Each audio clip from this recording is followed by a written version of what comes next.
올해도 이제 한 달 정도가 남았습니다. 마지막 12월입니다. 이맘때가 되면 저희는 감사를 생각하게 됩니다. 실은 지난달에 추수감사절을 저희가 드리지 않았습니다. 특별한 이유는 아니었고요. 그냥 12월 초에 감사를 나누는 게 더 좋겠다는 생각을 하게 되어서 다음 기회에 저희가 준비하도록 하려고 합니다. 저는 올 한 해 감사도 중요하지만 지금까지 인생을 저희가 돌아보면서 감사했던 일들, 또 정말 해야만 하는 일들을 생각해 보고자 합니다. 그럼 우리는 감사를 언제 느끼게 될까요? 저는 이렇게 생각합니다. 첫 번째로는 내 것이 아닌 것을 얻게 될 때에 우리는 감사한 마음을 갖게 됩니다. 대표적으로 선물을 받을 때 내가 산 거라면은 그렇게 감사한 마음을 갖지 않겠지만은 주신 것이기에 받는 것이기에 감사한 마음을 갖게 됩니다. 또 내 힘으로 할 수는 없는 일인데 도움을 받아서 그 일을 하게 될 때 우리는 감사함을 느끼게 됩니다.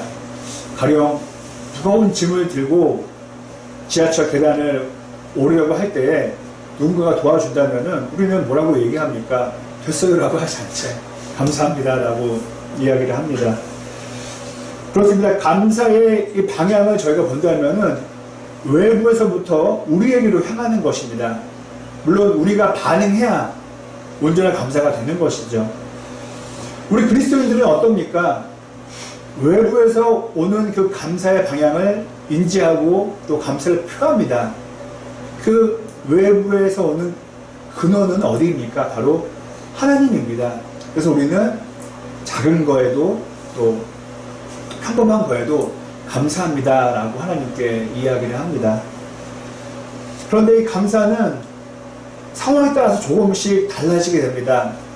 한번 예를 들어본다면은 뷔페에서 밥을 많이 먹고 나온 사람에게 빵을 하나 건넨다면은 물론 감사한 마음은 있겠지만은 엄청나게 크지는 못할 겁니다. 왜냐하면 이미 배가 부르기 때문에 그렇습니다. 물론 다음날 먹으면 되지만 그 감사는 크지는 못할 것 같습니다. 하지만 며칠이 굶은 분에게 그 빵을, 같은 크기의 빵을 전달한다면은 그 받는 분은 어떨까요? 그냥 빵을 받는 그런 느낌보다 정말 잊지 못할 큰 감사를 갖게 될 것입니다. 오늘 본문에 나오는 야곱을 한번 살펴보면은 그 상황이 평탄치만은 않았습니다. 저희가 잘 아는 대로 형 에서에게 피하고자 집을 떠나서 외삼촌 집으로 가게 되었습니다. 외삼촌 집은 지금으로 말하면은 터키입니다. 지도를 펴놓고 이스라엘에서 터키를 간다고 생각해 보십시오. 짧은 거리는 아닙니다. 그리고 그 길을 걸어갔다고 생각해 보십시오. 정말 힘든 길이었을 것입니다. 우리가 방학 때 그냥 외갓집에 놀러 가는 것과는 전혀 다른 차원입니다. 그리고 좀 이해는 못하지만은 친형이 죽이려고 했어요. 야곱을요. 그렇다면은 그 집 떠나는 마음이 얼마나 비참하고 또 무서웠겠습니까? 오늘 본문에 나온 내용을 종합해 보면은 야곱의 상황은 이러했습니다. 아무것도 준비된 게 없었기 때문에 누군가에게 무엇을 받아야만 하는 상황이었습니다. 그리고 미래에 대한 걱정이 너무도 커서 마치 그것을 짐으로 표현한다면은 혼자 들고 갈 수 없는 상황이었던 것입니다. 그리고 그 짐을 풀어보면은 그 중에는 가장 기본적인 염려가 있었어요. 바로 먹을 것에 대한 염려였습니다. 뭐 썩 좋은 질문은 아니지만 지금 이 자리에 계신 분들 중에서 정말 먹을 것 때문에 걱정하시는 분 계십니까? 그냥 뭐 내일 아침 뭐 해먹을까 이런 얘기가 아니라 진짜 먹을 것이 없어서 염려해 보신 분이 계시다면은 아마 아실 겁니다. 정말 비참합니다. 뭐 옷은야 뭐 매일 뭐 빨아서 입을 수도 있고 더러워도 입을 수 있습니다. 그런데 먹을 것이 없을 때에는 가장 마음이 약해지고요. 그렇다면은 야곱의 근심 가운데 먹을 것을 걱정했다는 것은 정말 밑바닥의 상황까지 그가 이르게 되었을 우리는 짐작해 볼 수가 있습니다. 그런 상황에서 야곱의 기도를 보면은 아주 단순합니다. 아주 소박합니다. 이게 그렇게 기도 제목일까라고 우리는 의아해할 수가 있습니다. 그는 집을 떠나는 자신을 하나님께서 보호해 주시기를 요청했습니다. 하나님 저 보호해 주세요.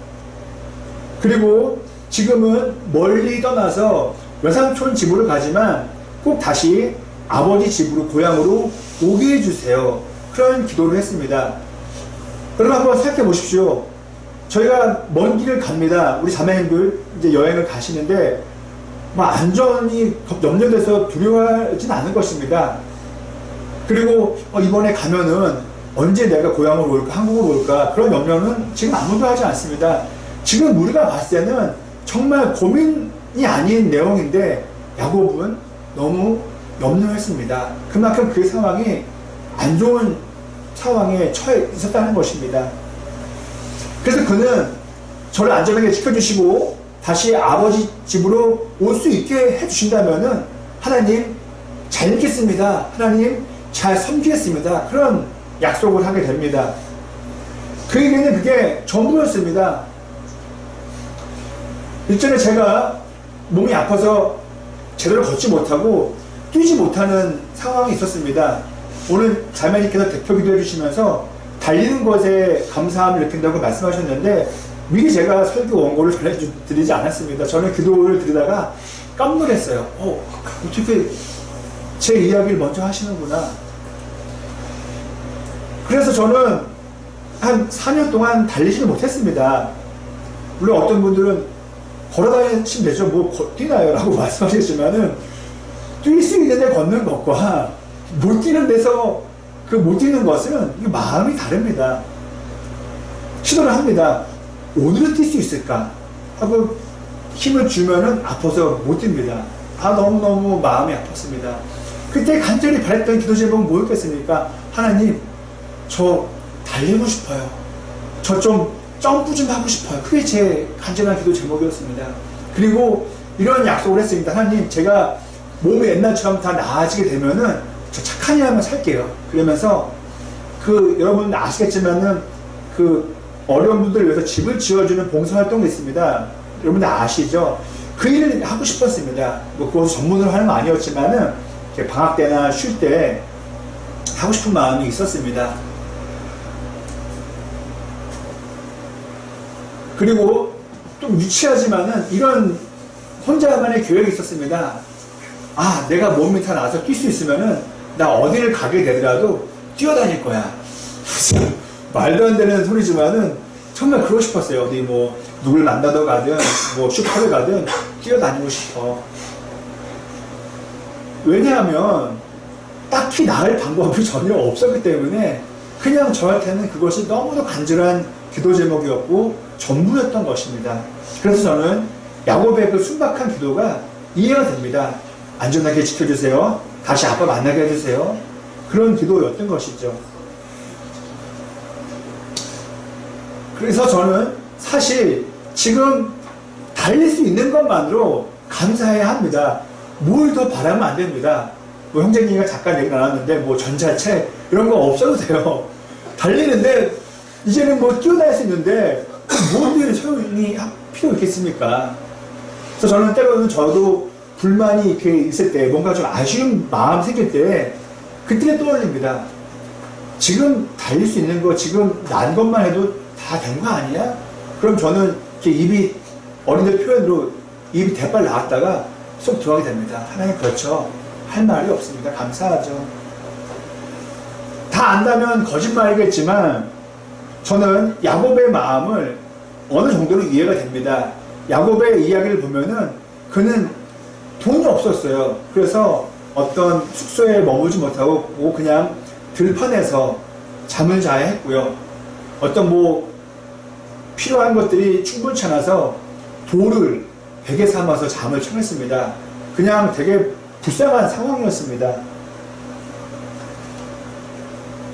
아마 이곳에 계신 분들도 그런 비슷한 처지를 아마 겪지 않으셨을까 저는 생각을 해봅니다. 꼭 돌베개를 베고 잠을 자지 않으셨다 할지라도 그런 절박한 상황, 들판에 남겨진 상황 같은 거 있지 않습니까? 대표적으로 시험을 앞두고 여러분 마음이 어떠하셨습니까?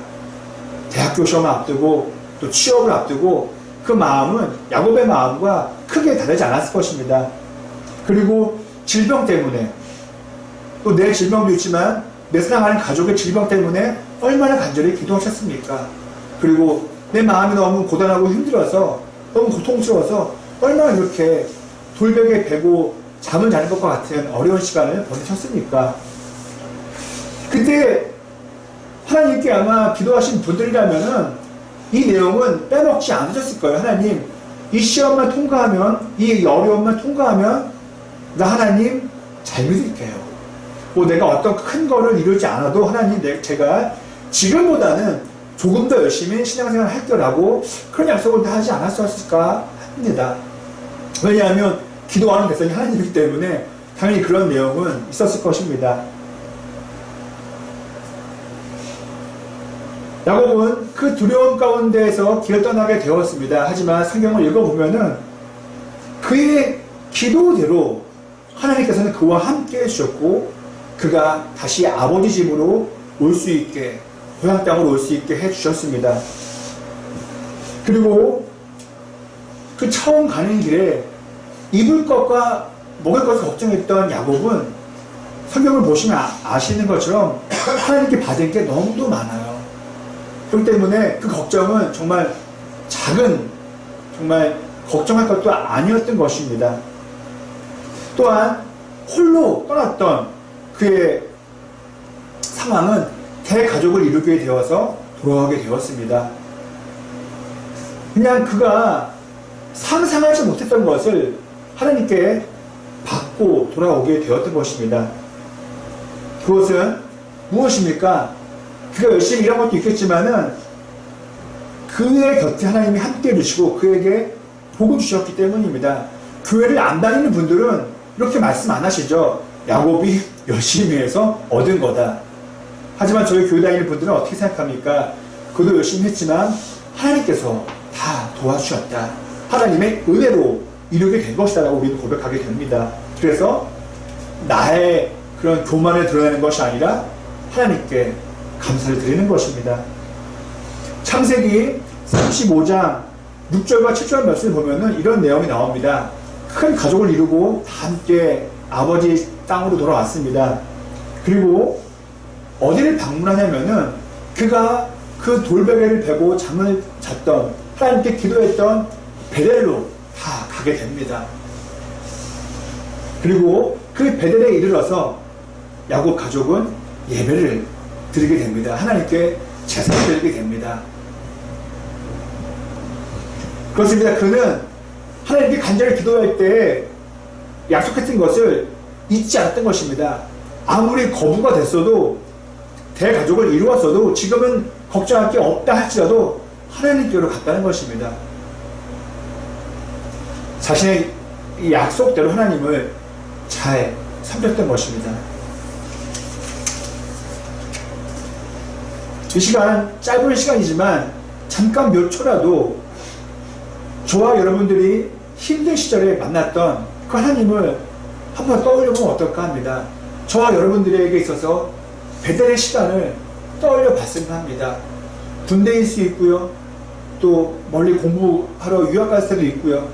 또 사업을 준비하면서 그런 시간이 베델이었을 수 있습니다. 그리고 지금의 모습을 한번 생각해보면 어떨까 합니다. 지금의 상황을 말입니다. 저만 보더라도 기도 제목이 완전히 이루어졌어요. 그렇게 달릴 수 없는 사람이 작년에 마라톤을 했다면은 말 다 한 겁니다. 잠깐 달린 게 아니고요. 꼴찌로 들어왔지만은 나름 풀코스를 달리고 왔습니다. 하나님께서 저희들의 기도 제목을 다 이루어 주셨는데, 소망을 다 들어 주셨는데, 우리는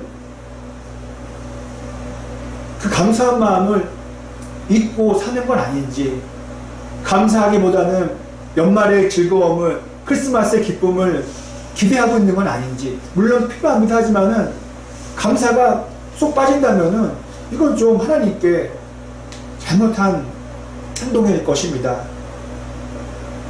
정말 그렇다면은 저와 여러분들에게 있어서 몸이 난 것과 돈을 좀 더 번 것과 뭐 가정을 꾸린 것과 자녀가 있는 것과 많은 감사할 것이 있지만은 정말로 감사할 것이 무엇인지 한번 우리가 야고보를 통해서 살펴봤으면 합니다. 야고보에게 있어서 가장 감사했던 것은 무엇입니까? 성경에 나와 있는 것을 본다면은 하나님과 함께한 거예요. 하나님과 동행한 것이 가장 그에게는 감사했던 것입니다. 만약 그의 인생에 하나님이 안 계셨어요. 그렇다면은 그러한 복이 그에게 임할 수 있었겠습니까? 아닙니다. 야고보는 잘 알았어요. 가장 큰 복이 하나님과 함께하는 거라고 그는 알았기 때문에 그의 베델에서의 가장 첫 번째 기도 제목은 하나님이 함께 해달라는 기도 제목이었습니다.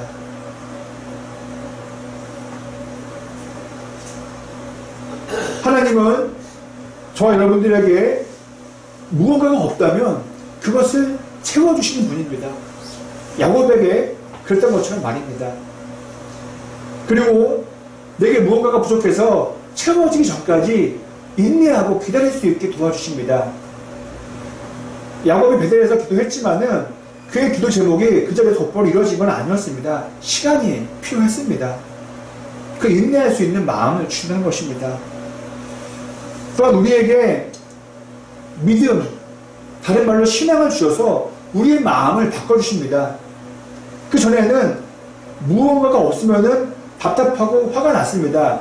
아쉬웠습니다. 하지만은 하나님께서 저희들에게 신앙을 주시면은 그런 불만의 마음이, 답답한 마음이 바뀌게 됩니다.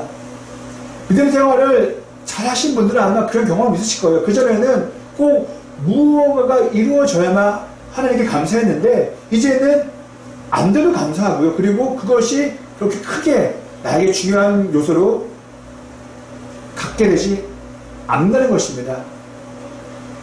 그거 없어도 살 수 있게 된다는 것입니다.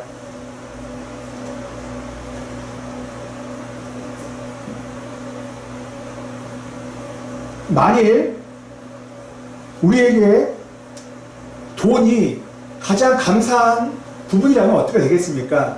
나에게 지금 얼마의 돈이 있는데 나보다 돈이 더 많은 사람을 만나면은 그 감사의 마음을 계속 유지하기가 어렵습니다. 나에게 10,000원이 있는데 10만원, 100만원 있는 사람을 만나면은 내 10,000원이 초라해지기 때문입니다. 하나님은 우리에게 감사의 안경을 쓰기를 원하십니다. 감사의 안경을 쓰고 볼 때에 내 주변에 있는 것들을 정말 감사하게 되고 그 감사로 인하여서 우리는 행복을 얻게 됩니다.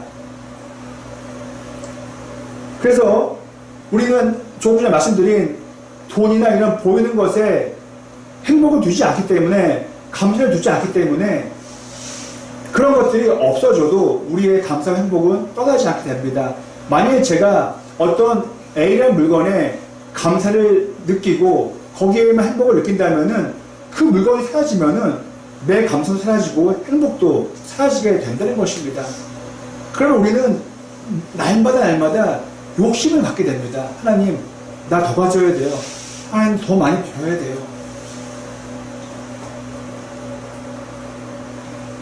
끝으로 저와 여러분들이 베델에서의 기도에 응답을 받았다면은 저희는 다시 베델로 돌아가야 합니다. 돌아가서 하나님께 예배를 드려야 합니다. 하나님의 입장에서 생각해보면 어떨까요? 우리들이 원하는 것을 다 주셨어요. 돈을 주시고 성공을 주시고 사랑하는 사람을 주셨어요. 그런데 그것을 받고 베델로 돌아가지 않고 하나님을 떠난다면은 하나님 마음이 얼마나 아프시겠습니까?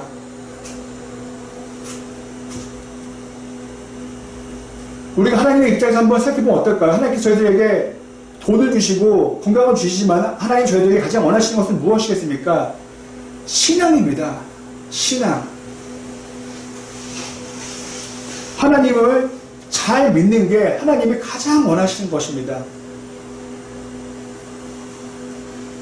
왜냐하면 신앙은 우리 그리스도인들에게 있어서 처음이자 마지막이기 때문입니다. 필요한 것도 하나님이 주시긴 하지만은 그 신앙의 처음과 마지막에 행복이 있기 때문입니다. 제가 자주 말씀드리잖아요. 우리가 왜 공부하고 왜 돈을 법니까? 우리가 왜 여행을 갑니까? 행복해지려고 가는 것입니다. 이제 설교를 마치고자 합니다. 제가 한번 얼마 전에 뭐 최근은 아니고요. 그 전에는 몰랐던 그 말씀이었는데 이제는 몸소 깨닫게 되는 것이 있습니다. 존 웨슬리 목사님이라는 분이 마지막에 이런 말씀을 하셨습니다. 하나님과 함께하는 것이 가장 좋은 것이다라고 말씀해 주셨습니다. 잘 이해 못했어요. 어렸을 때는요. 지금도 100%라고 100%라고 말씀 못 드리겠지만은 하나님이 우리와 함께하는 것이 가장 감사하다는 것, 가장 좋은 것이라는 것. 왜 그럴까요? 하나님께 모든 것이 다 있기 때문입니다.